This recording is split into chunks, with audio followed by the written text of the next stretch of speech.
Well, I thank the gentleman for yielding, and let me just commend the gentleman from Massachusetts for his incredible work on the issue of addressing global climate change, and an issue that I know in many ways has become his life's work for so many years.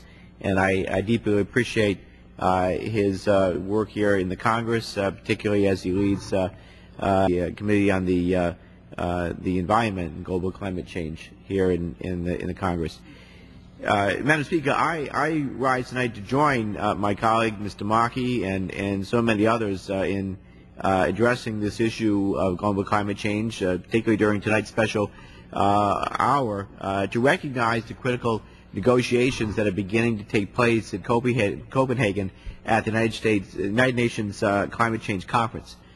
Like so many of us, I am greatly concerned with the permanent damage that we've already inflicted on the planet by failing to curb carbon emissions. But I believe that there is still time to enact meaningful reform that will not only stop the harmful effects of pollution, but will also jumpstart our economy with a greater investment in demand for clean energy.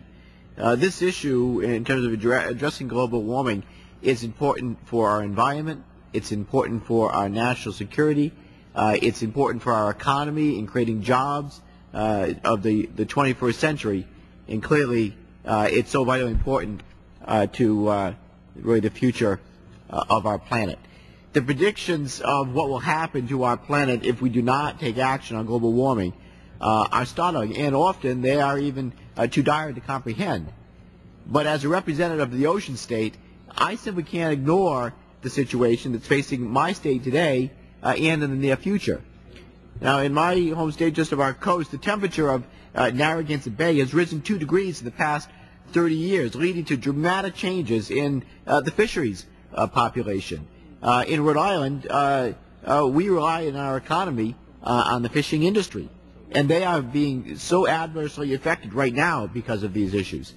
Now, conservative graphs of our coastal communities in the year 2100 show cities that are halfway underwater.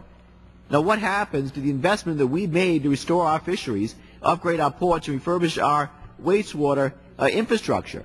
Well, they will slowly be underwater, and the federal investments that we made will be gone. Now, when I listen to my colleagues speak about things like the deficit, they often lament about that we're focused on short-term fixes while perpetuating long-term burden that our grandchildren will have to carry. Well, I agree with them. And I don't want the next generation to be burdened with the decisions that we make here today, and I don't want to leave them with air they can't breathe, water they can't drink, and destroyed infrastructure up and down the coastline. So we need to address this issue now, and I look forward to working with my colleagues on addressing global warming. Thank you, and I commend the gentleman from Massachusetts, again, for extraordinary work on global climate change issues. I yield back.